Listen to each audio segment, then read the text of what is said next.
मोक्ष मार्गस्य नेतारं नेतारं कर्म भूभृतां ज्ञातारं विश्वतत्त्वानां वन्दे तत्पुनः।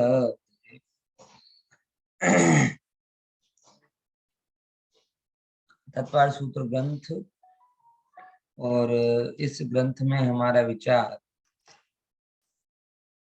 8वें अध्याय में आयु कर्म जो है उस आयु कर्म के ऊपर पूरा चला है। बराबर।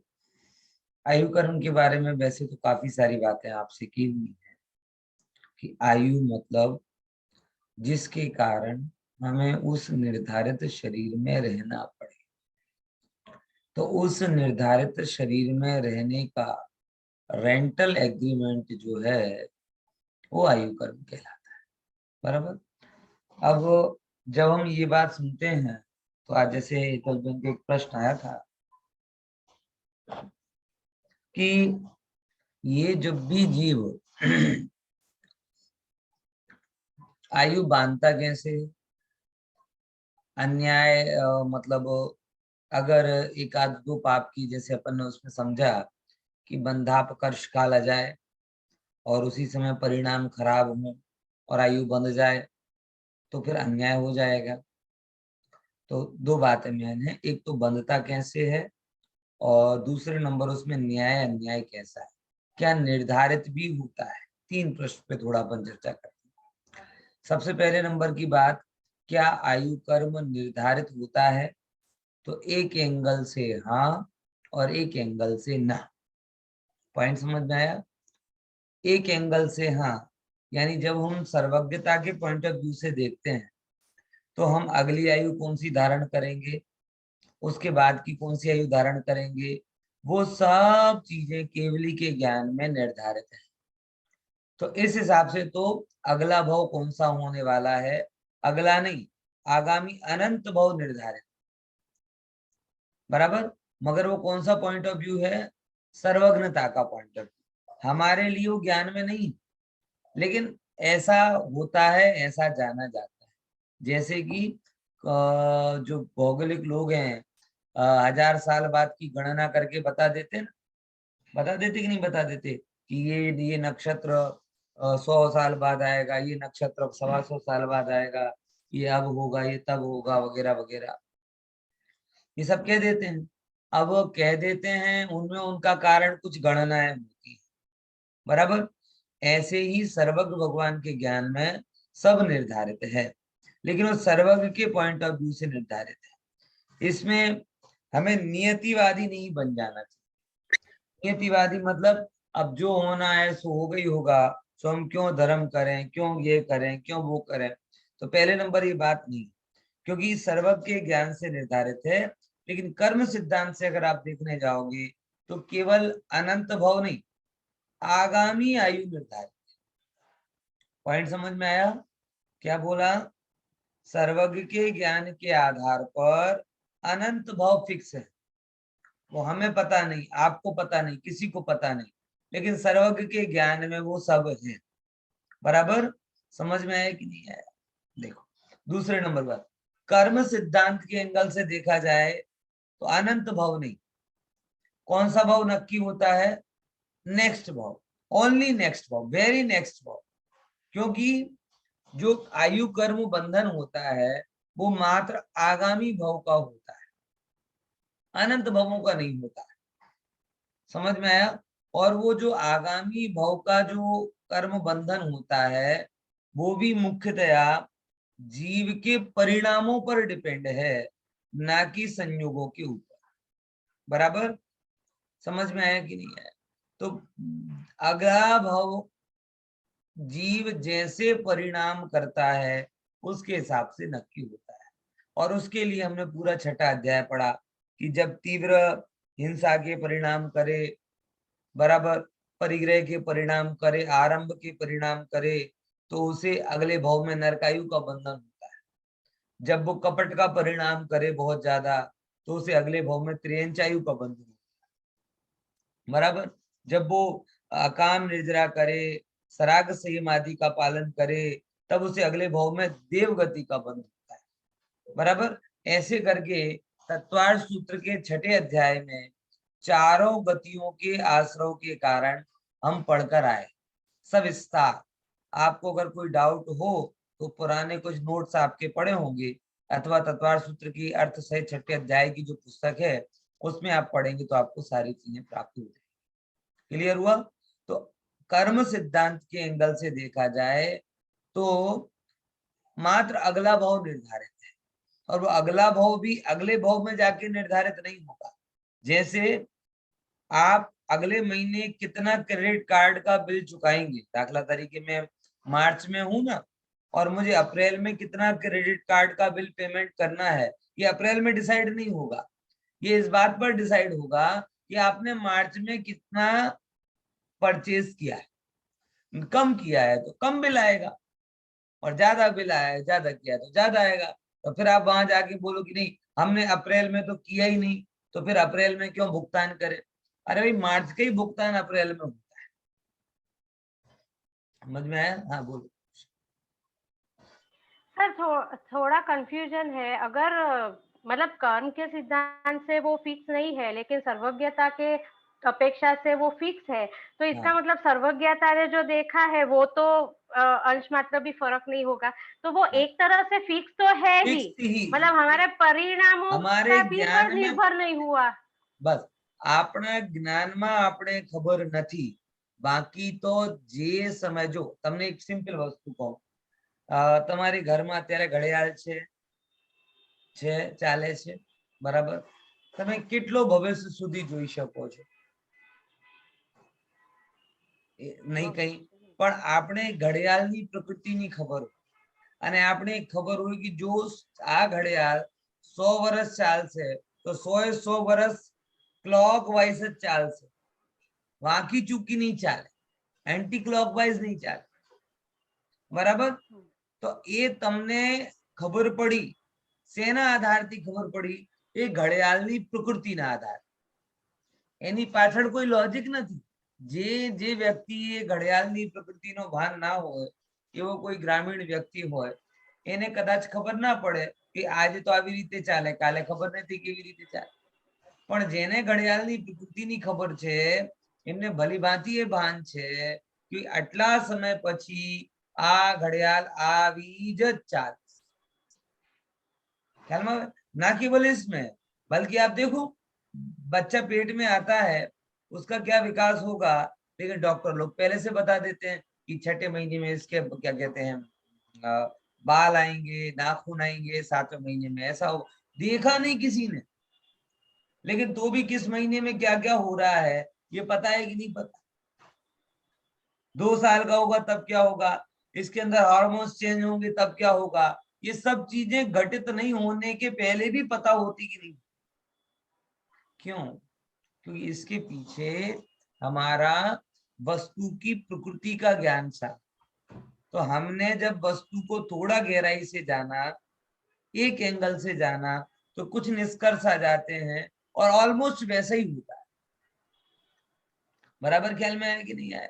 तो सर्वज्ञ भगवान के दिमाग में तो सारी वस्तुओं का सर्व ज्ञान है, तो किसके साथ क्या क्या होने वाला है ये उन्हें क्यों नहीं पता?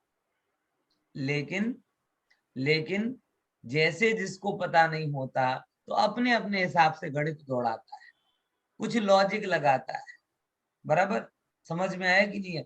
ऐसे ही जब हमें पूरी प्रकृति का ज्ञान नहीं होता तब हम कर्म और इफेक्ट, कॉज एंड इफेक्ट के रूल से वस्तु को समझते, तब हम ये कहते इस कर्म के कारण ये हुआ। समझ में आया? इस परिणाम के कारण ये हुआ। अब वो निर्धारित कैसे हैं? तो सर्व भगवान कहते हैं कि तेरा इन परिस्थितियों में आना निर्धारित था, इन परिस्थितियों में ऐसे तेरे परिणाम होना निर्धारित थे, और इन परिणामों के कारण ऐसा फल होना भी निर्धारित। लेकिन हमारे लिए क्या निर्धारित है ये हमें पता नहीं, इसलिए हम हमेशा कौन सी भाषा में बात करते हैं?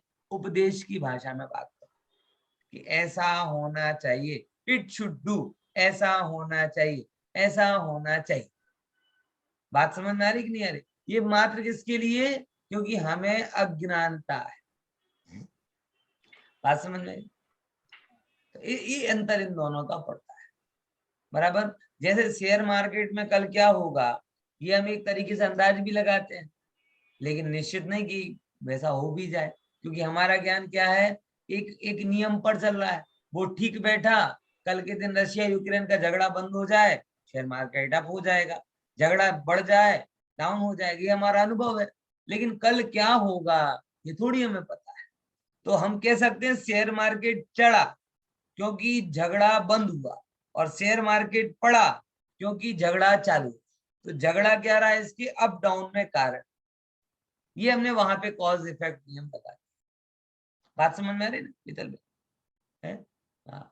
ऐसे ही जो जीव जैसे परिणाम करता है उसको वैसा फल, उसका फल वैसा मिलता है। तो जब हम कार्य कारण के नियम से जाते हैं तब हमें ये सारी बातें ख्याल में आती हैं कि जीव के जैसे परिणाम हो उसके अनुसार उसको वो आयु बनती है। ठीक है, तो सर्वज्ञ के ज्ञान के हिसाब से सब निर्धारित, एक्चुअल में सब निर्धारित है, लेकिन वो हमें पता नहीं है, तो हम उसकी क्लू क्लू से क्लू ढूंढ के उसको समझना चाहते। बात समझ में आई है ना? देखो दूसरे नंबर। अब तीसरे नंबर की बात, जो बड़ा जेन्युइन प्रश्न है कि साहब तो फिर आयु बंधती कैसे है? तो शास्त्रों में तो इसका नियम बताया ही बताया। क्या बताया दिनेश भाई?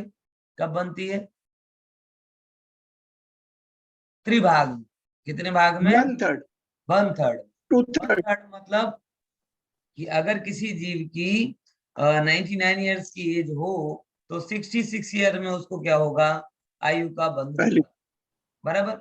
अब यहाँ प्रश्न होता है जो बिल्कुल वो आपकी बच्ची का बिल्कुल जेन्युइन प्रश्न था कि दाखला जैसे कई बार होता है ना कि डॉन ब्रैडमैन भी लास्ट इनिंग में कितने रन पर आउट हो गया था? 0 रन पे आउट हो गया था।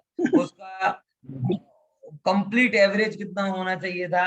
100 होना चाहिए था, और उसे मात्र 4 रन ही बनाने थे।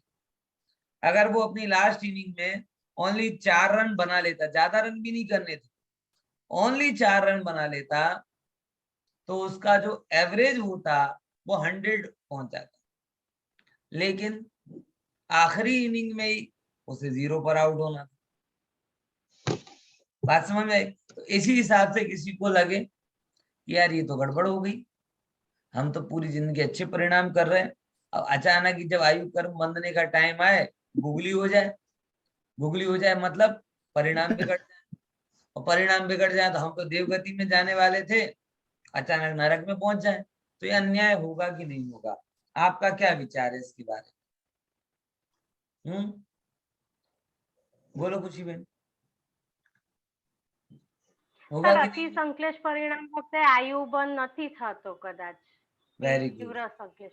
ये बहुत मुद्दे की बात है कि अन्याय कभी नहीं होता। अन्याय कभी नहीं होता, क्योंकि आयु कर्म में व्यवस्था है कि ऐसा नहीं है कि 1/3 में हो ही जाए।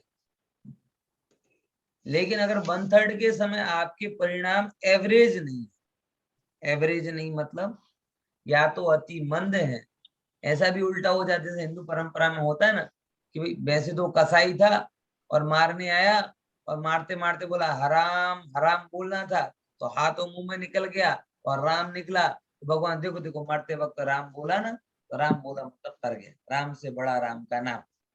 तो हरामी गाली दे रहा हो और हरामी के बीच में राम आ जाए तो उसका कल्याण हो जाए। ऐसी अव्यवस्था नहीं। अति संकलेश परिणाम, अति मंद परिणाम, दोनों ही स्वभाव नहीं, प्रकृति नहीं है।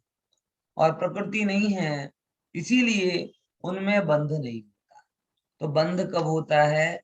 एवरेज परिणामों में होता है। और लगभग लगभग अगर आप अपने उसमें देखेंगे तो आपको पता होगा हर एक व्यक्ति का अप लेवल और डाउन लेवल लगभग लगभग निर्धारित होता है। लगभग लगभग उसकी, जैसे आपका गुस्सा है ना, तो आपको लिमिट पता ही होती कितना गुस्सा आएगा, है ना?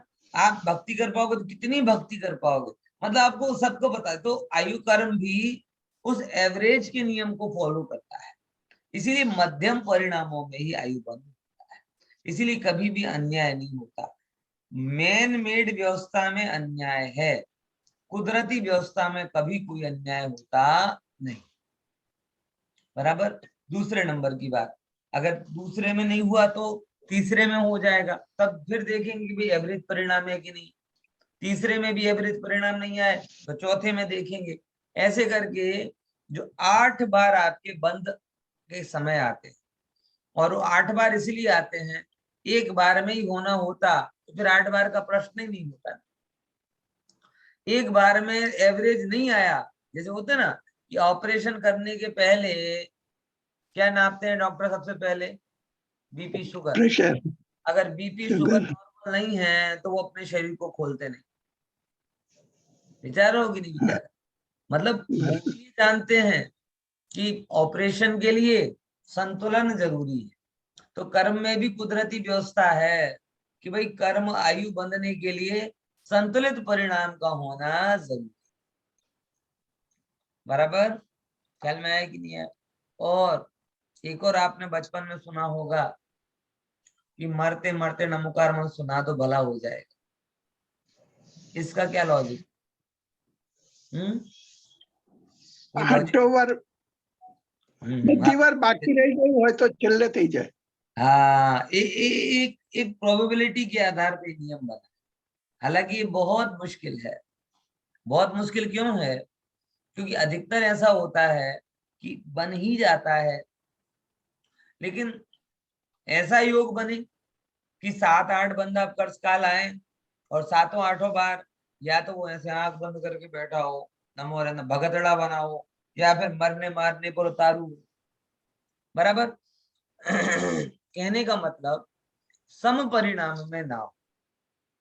तो फिर शास्त्रकार कहते हैं कि कैसे भी परिणाम हो, अंतर मुहूर्त में, अंतिम अंतर मुहूर्त में उसको बंद हो ही जाता है। बराबर। अब अंतर मुहूर्त का बंद कितना ज्यादा, अंतर मुहूर्त मतलब कम टाइम नहीं है। अंतर मुहूर्त में असंख्यातों समय होते, असंख्यातों समय में से किसी भी समय में बंधन हो सकता। और अगर आप गहराई से अपने परिणामों को देखेंगे, एक समय पहले जो परिणाम है दूसरे समय में वैसे परिणाम नहीं है। दूसरे समय में जो परिणाम है वो तीसरे समय में नहीं होते। तो वहां पर भी कुदरती रूप से वो अंतिम अंतर मुहूर्त में जो मध्यम परिणाम होते हैं, उन मध्यम परिणामों में ही बंद होता है। बराबर। तो कभी भी ये भ्रम मत लाना कि यार वो तो हम क्या कहते हैं ईवीएम मशीन के कारण हार गए। है, हमारे भारत में ये बहुत होता है। इलेक्शन होता है, जो भी पार्टी हारती है, बराबर, वो सारी पार्टी की बात कहती है हम लोग तो जीतने वाले थे, कि ईवीएम ने हमें हरा दी। बराबर। तो आप अगर आज देव मनुष्य गति में है तो मात्र इसलिए क्योंकि आप मनुष्य गति डिजर्व करते थे। कल के दिन देवगति में जाएंगे, अच्छी बात बोले इसके लिए, बाकी नरक में भी जा सकते हैं। अगर आप वहां जा रहे हैं तो बिल्कुल बेफिक्र रहिए, आप वहां इसलिए जाते हो क्योंकि आप वो डिजर्व करते हो। यहाँ डिजर्व नहीं करते और मिल जाए ऐसी अव्यवस्था नहीं। जिसको जो मिलता है वो वही डिजर्व करता है, अन्य डिजर्व करता नहीं। इसीलिए अगर आप चाहते हैं कि आपका परिणाम अच्छा हो तो आपकी परिणति भी अच्छी होनी चाहिए। परिणाम मतलब अगर आप चाहते हो कि आपका भाव सुधरे तो आपके भाव भी सुधरने। अगर आप चाहते हो कि आपका रिजल्ट अच्छा आए तो आपकी परिणति भी क्या होनी चाहिए? सुधरी हुई होनी चाहिए। क्योंकि अगर परिणति नहीं सुधरेगी तो रिजल्ट कभी अच्छा नहीं। डन? बराबर। अभी जैसे ना जिया ने समझ पड़ी जैसे हमें 3 मुद्दाમાંથી એક ક્વેશ્ચન છે કે જ્યારે આયુ કર્મ બંધાય ત્યારે જ ગતિ નક્કી થાય, નેક્સ્ટ ગતિ। હા, આયુ અને ગતિ એટલે સરખી જ છે। આમ સમજો, એ આયુ જ એ ગતિમાં લઈને જાય છે। બાકી જે ગતિ નામકરણ હમણાં આવશે જુદો છે, આપણે પછી ચર્ચા કરીશું। એ ગતિ નામકરણનો ભેદ છે। આ આયુ કર્મ છે ને એ બધા બરાબર છે। બોલો દિનેશ। હા, હું શું સાહેબ કે તિથિના દિવસે આપણે વ્રત કરવા, તપ કરવા, એ બધું કેમ 3 દિવસે કહીએ છીએ કે એ દિવસે આયુ બનતા તો આમાં તો આ લોજિક રહ્યું જ નહીં. તો પછી આ ધડ માથા વગરની માન્યતા છે. હા, આ માન્યતા ધડ માથા વગરની છે. શ્વેતાંબર પરંપરામાં પ્રસિદ્ધ છે, પણ શ્વેતાંબર ગ્રંથોમાં પણ એનો કઈ ઉલ્લેખ નથી. હવે જે સાહેબ નથી. જે શ્રાવક બોલે છે, કા તો સાંભળેલો બોલે છે, કા પોતા વિચાર્યા વગર બોલે છે, એવું ક્યાંય લખ્યું નથી કે તિથિના દિવસોમાં આયુ બંધાય છે. હંમેશા એક જ નિયમ આવ્યો છે. નહીં, કારણ કે એટલે કે છે તિથિ પાળવી, તિથિ આ કરવું, તે બધું એમ કહી દે છે કે એ દિવસે પડાય એટલે આયુષ્ય બંધાય, એટલે આ બધું કરવાનું એમ જ કહી દે. આ લગભગ એવી જ વાત છે કે નરેન્દ્ર મોદી ને આવવાનું હોય ને કાલે અમદાવાદ, આજે રૂટ ક્લીન કરી નાખે. હા, બસ બસ બસ. બરાબર.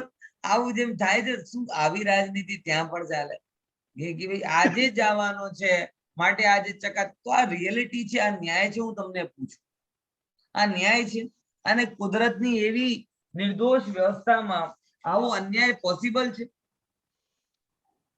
કે કોઈ આઠમના દિવસે તો હરી ના ખાય અને નોર્મલ દિવસે રાત દિવસનો વિચાર ના કરે, ભક્ષ્ય વક્ષનો વિચાર ના કરે, કાંદા બટાકા જમીગન બધું ખાઈ લે અને કઈ મને તો કોઈ ચિંતા નથી, કેમ કે આયુ તો આઠમે બનાવવાની છે. એટલે લગભગ એવું થાય ને કે ભાઈ જયારે સિલેક્શન હોય ત્યારે ભણી લઈશું, અત્યારે ભણીને શું કરવાનું છે? આ તો પેપર ફોડી દેવા જેવું છે. અને એને રજિસ્ટર્ડ જો ધર્મ કાર્યમાં લગાવવાની પ્રેરણા આપવી જોઈએ, એ વાત ખોટી નથી, પણ સાચા આધાર સાથે આપવું જોઈએ. તમે કહો કે ભાઈ તમે આમ તો એક એક દિવસ સંયમ સાથે રહેવા જેવો હોય છે, પણ આપણે રોજે રહી શકતા નથી, માટે એટલીસ્ટ એક દિન તો નક્કી કર્યો છે કે એ દિવસે આપણે સંયમ પૂર્વક રહેવું જોઈએ. આઠમ અને ચૌદસ એટલા માટે ડિસાઈડ થયા છે. તો પછી કોઈ એક દિવસમાં અમે કોઈ પણ નક્કી કરી લઈએ ચાલે? ભલે આમ તો ચાલવું જોઈએ ભાઈ, પણ તમે લોજિકલી વિચાર કરો તો તમને 2 દિવસ ઉપવાસ કરવા હોય તો કયા 2 દિવસ સારા રહે? પાંચમ અને સાતમ બેક ટુ બેક કરી લો તો તમારી તબિયત સારી રહે? ના રે. બરાબર. તો આઠમ અને ચૌદસ ના દિવસે લેશો તો વચ્ચે 5-7 દિવસનું ગેપ રહેશે, તો તમને એક શું કહેવાય કે વ્યવસ્થિત ગેપ મળશે, જેનાથી તમારા શરીરમાં ઉણપ નહીં આવશે. તો આ લોજિક થી એક સેન્ટરમાં લીધું અને એક છેલ્લે લીધું છે.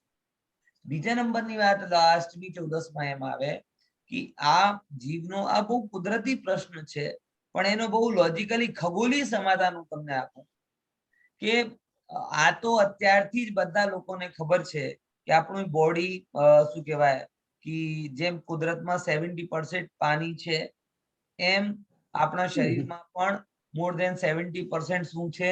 પાણી છે. જેમ કુદરત ઉપર ચંદ્રમાની ગ્રેવિટેશનલ ફોર્સનો ઇફેક્ટ પડે, એવી જ રીતે આપણા અંદરને શરીરમાં પણ ગ્રેવિટેશનલ ફોર્સનો અસર પડતો હશે. અને શાસ્ત્રકાર આ વાતમાં દ્રઢ છે, અને આ લગભગ મનોવૈજ્ઞાનિક રૂપથી પણ સિદ્ધ છે કે જે ગાંડા હોય ને, ગાંડા, એ આઠમ અને ચૌદસ ના દિન, પૂર્ણિમાના દિવસ વધારે એના ગાંડ પણ આવે, ઘૂરી ચડે. અફેક્ટ છે, લુનાટિક પર્સનાલિટી કહેવાય છે. જેને જે અમુક જાતનો ડિપ્રેશન હોય ને, એ ડિપ્રેશન વાળા લોકોને અષ્ટમી, ચૌદસ અને પૂર્ણિમા જેવી તિથિઓમાં આઉટ ઓફ કંટ્રોલ हो જાય.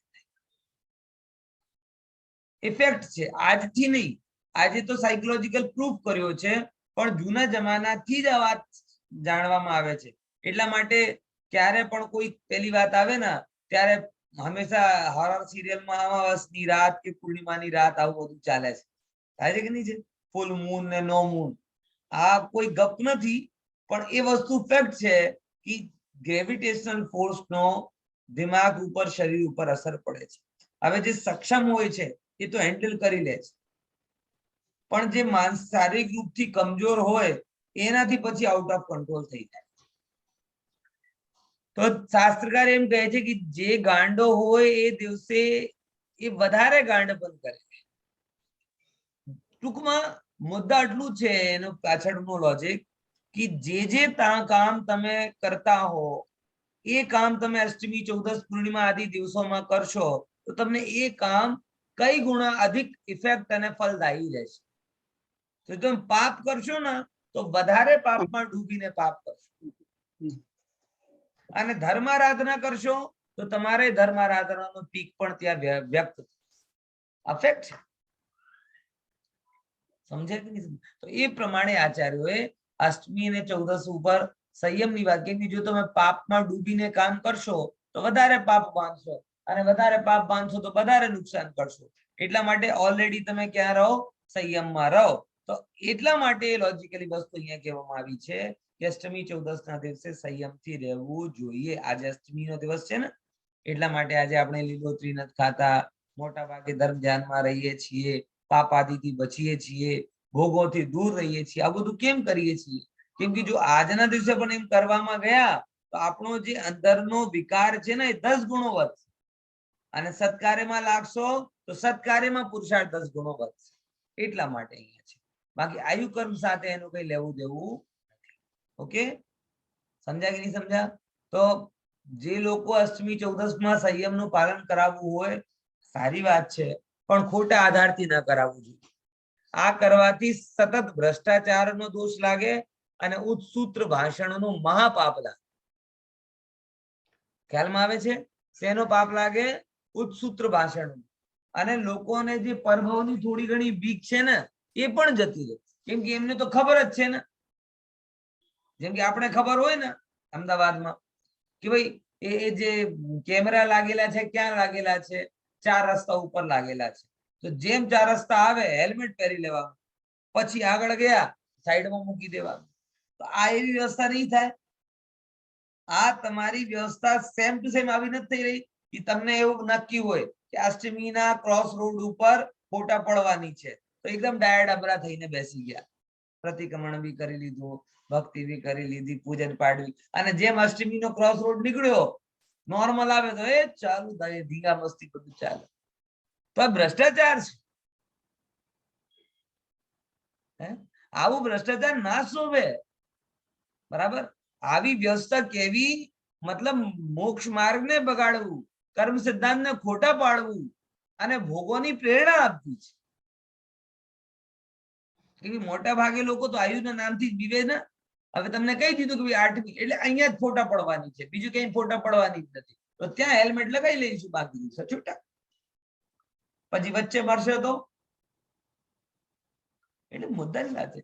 હેલ્મેટ તમે દેખાડવા માટે પહેરો છો કે સુરક્ષા માટે પહેરો છો? મને એટલું બરાબર. જો તમે હેલ્મેટને દેખાડવા માટે પહેરશો તો ક્યાં સુધી? પોલીસ દેખાય ત્યારે, ફોટા પડે ત્યારે, અને બાકી ટાઈમે એ મૂક્યું. પણ સુરક્ષા માટે પહેરશો તો ઘરથી નીકળીને પાછા ઘર જ્યાં સુધી ના આવો ત્યાં સુધી જ પહેર્યા રહેશે. તો હું તમને એમ પૂછું કે ધર્મ તમારા માટે દેખાડવાનું સાધન છે કે સુરક્ષાનું સાધન છે? અને સુરક્ષાનું સાધન છે હંમેશા પહેરશો, અને દેખાડવાનું સાધન છે તો પછી કોઈ ગેરંટી. Okay, clear? એક આગળનું સૂત્ર આપણે લઈએ, 11મા નંબરનું.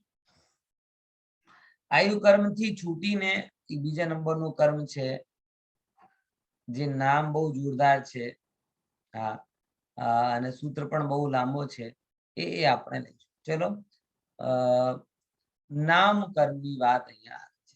સૌથી પહેલા તમને આ જાણવું જરૂરી છે કે આ નામ મતલબ શું? આપણા ત્યાં તો નામકરણ સંસ્કાર હોય, નામકર્મ નામ હોય કે ના? અને એના માટે સ્પેશિયલ ફૈવાને કોલ કરવું પડે કે ફૈવા આવો, બરાબર, અને નામ પાડો. અને બિચારી ફૈવાને એક જ ડિપાર્ટમેન્ટ તો મળે છે, અધરવાઇઝ ફૈવાને કોણ યાદ રાખે? બરાબર? તો નામકરણ હોય, નામકર્મ નામ. પણ જો એક વસ્તુ કહું, નામનો મતલબ અહીંયા નેમ નથી. જૂના ભાષામાં, પુરાની ભાષામાં, 2000 વર્ષ જૂની ભાષામાં હિન્દુ ગ્રંથ હોય, જૈન ગ્રંથ હોય કે બૌદ્ધ ગ્રંથ, જે ગ્રંથ 2000 વર્ષ જૂના છે, બધા ગ્રંથોમાં નામ રૂપ એટલે આ શરીરને કહેવાય. ખબર પડે છે? શરીરનું નામ શું હોય છે? આખી શરીરને નામ કહેવાય. એટલે નેમને નામ નથી કહેવાતો, શરીરને જ નામરૂપ કહેવાય છે. આ 2000 બૌદ્ધ ગ્રંથ પણ મેં ભણેલા છે અમુક, એ બધી જગ્યા નામરૂપ કહેવામાં આવે છે. એટલે એ શરીરને જે પોઈન્ટ આઉટ કરીને રહે છે એને નામ કહેવાય છે. કદાચ એનાથી જ નામ શબ્દ પડ્યો હશે કે આપણે નામ હોય ને, કોનું નામ હોય? બોલે શરીરનું નામ હોય. તો શરીરનું નામ હોય તો પછી નામ એટલે શરીર ગાયબ થઈ ગયો અને નામ એટલે નેમ થઈ ગયું. What is your name? બરાબર ખ્યાલમાં આવે? તો એ નેમ અર્થમાં નામ થયું. લેકિન જૂના જમાનામાં નામનો અર્થ નેમ નહોતો, નામનો અર્થ શરીર હતો. અને એ બેસે છે, એ બેસે છે કેમ કે એ શરીરની રચનામાં જે કારણ બને છે એને નામ કર્મ કહેવાય છે. ખબર પડી? નામ કર્મ કોને કહેવાય? એ શરીરની, એટલે આ જે આપણું શરીર છે એની રચનામાં જે કર્મ કારણ બને એ કર્મને નામ કર્મ કહીએ છીએ. ઓકે, થોડુંક વિચારીએ. હવે એ સૂત્ર બહુ લાંબો છે, થોડુંક આપણે એને ધ્યાનથી વાંચવું પડશે. ગતિ જાતિ શરીરાંગોપાંગ, બોલો. ગતિ જાતિ શરીરાંગોપાંગ, નિર્માણ બંધન સંગાત નિર્માણ બંધન સંઘાત, સંસ્થાન સંસ્થાન સંસ્થાનન, સ્પર્શ ગંધ વર્ણાનુપૂર્વ્ય સ્પર્શ રસ રસ ગંધ વર્ણાનુપૂર્વ્ય, ગુરુ લઘુપઘાત પરઘાત ગુરુ લઘુપઘાત પરઘાત, તપોદ્યો છોશ્વાસ તપોદ્યોશ્વાસ, વિહાયો ગતયઃ વિહાયો ગતયઃ વિહાયો પ્રત્યેક ગતયઃ, શરીર ત્રસ સુભગ પ્રત્યેક શરીર પ્રત્યેક શરીર ત્રસ સુભગ, સુસ્વર શુભ સૂક્ષ્મ પર્યાપ્તિ સુસ્વર સુસ્વર શુભ સૂક્ષ્મ પર્યાપ્તિ, ત્રાદે યશા કીર્તિ ક્ષેત્રાણી સ્થિરાદે સ્થિરાદેય યશા કીર્તિ ક્ષેત્રાણી, તીર્થંકરત પંચ. તીર્થમ કરત પંચ. ચલો કાલે તૈયાર કરજો એને, હે ને? બહુ લાંબો સૂત્ર છે. એટલે આટલી બધી પ્રકૃતિઓ નામ કર્મની હોય છે. કઈ કઈ? ગતિ, જાતિ, શરીર, આંગોપાંગ, નિર્માણ, બંધન, સંઘાત, સંસ્થાન, સૈનન, સ્પર્શ રસગંધ વર્ણ અનુપૂર્વ્ય, અગ્રુ લઘુ, उपघात, परघात, आतप, उद्योत, उच्छ्वास और विहायो गति. बराबर? પછી શું કીધું કે यहाँ पे प्रतिपक्ष भूत प्रकृतियों के साथ, એટલે આનો પ્રતિપક્ષ, પ્રતિપક્ષ એટલે અપોઝિટ. એટલે સાધારણ શરીર એટલે સૂક્ષ્મ શરીર, પ્રત્યેકનો સાધારણ શરીર, સ્થાવર और त्रस्त, दुर्भग और सुभग, दुस्वर और सुस्वर, अशुभ और शुभ, बादल और सूक्ष्म, अपर्याप्त और पर्याप्त, अस्थिर और स्थिर, अनादि और आदि, एस कीर्ति और एस कीर्ति और तीर्थंकर कीर्ति. ये 42 નામકરણના ભેદ છે. બરાબર? એટલે એક પ્રકારથી જોવા જઈએ તો નામકર્મ એટલે આખા શરીરનું માળખું, કે તમને જે શરીર મળ્યો છે એ શરીરનો પેટર્ન કઈ રીતે છે, એનો માળખું કઈ રીતે બન્યો છે, તે નામકર્મના માધ્યમથી એને આપણે સમજી શકાય છે. એમાં સૌથી પહેલી નંબરની પ્રકૃતિ આવે ગતિ પ્રકૃતિ. જો થોડોક વિચાર કરીએ, અહીંયા થોડું એક અલગ રીતે વાત કરી છે, એ જોઈ લઈએ કે નામકર્મ છે ને એમાં 14 પિંડરૂપ પ્રકૃતિઓ છે. પિંડરૂપ પ્રકૃતિ એટલે ગ્રુપ પ્રકૃતિ, ગ્રુપ રૂપ પ્રકૃતિ. દાખલા તરીકે જેમ કે અહીંયા જોવા જઈએ તો ગતિ 4, જાતિ 5, शरीर 5, आंगोपांग 3, निर्माण बंधन ये 5-5, संगात संस्थान 6-6, बराबर, सैनन ये बराबर ने. तो आ प्रमाणे केवी छे पिंड रूप प्रकृतिओ छे. એટલે એકની સાથે 5-5, 6-6 હોય છે. ઠીક है? તો આવી એક ગણો તો એક અને પિંડ રૂપ ગણો તો 14 એક એક કરીને ગણો તો 14 અને ભેદરૂપ ગણો તો થાય પછી એની 5 બરાબર. તો 14 પિંડરૂપ પ્રકૃતિ છે. પિંડરૂપ પ્રકૃતિ એટલે ગુચ્છો છે, ઝુમકો છે. એકની સાથે 5 જેમ કે 4 પ્રકારની ગતિ, પછી ગતિ જાતિ 5 પ્રકારની, फिर निर्माण 5 પ્રકારનો, બંધન 5 પ્રકારનો, સંઘાત, સંયનન, સંસ્થાન, બરાબર. આવી રીતે પિંડરૂપ પ્રકૃતિઓ કહેવાય. પછી 8 પ્રકૃતિઓ કેવી છે? સિંગલ પ્રકૃતિ છે. અને 10 પ્રકૃતિ કેવી છે? કપલ પ્રકૃતિ, જોડાણમાં. જેમ કે તમે અહીંયા વાંચ્યું ને, અશુભ અને શુભ, પાદર અને સૂક્ષ્મ, સુભગ અને દુસ્વર, એટલે એકની સાથે એક આવે. આમ કરીને ટોટલ 42 અને ડીપલી જાઓ તો તે 93 પ્રકૃતિઓ હોય છે. હવે અહીંયા શું કહે છે? ગતિ. ગતિ નામની 4 પ્રકૃતિ છે. હવે જેના વડે જીવ ભવાંતરમાં જાય છે, જેના વડે જીવ ક્યાં જાય? ભવાંતર. આ થોડી વ્યાખ્યા છે ને બહુ લાઈટ છે.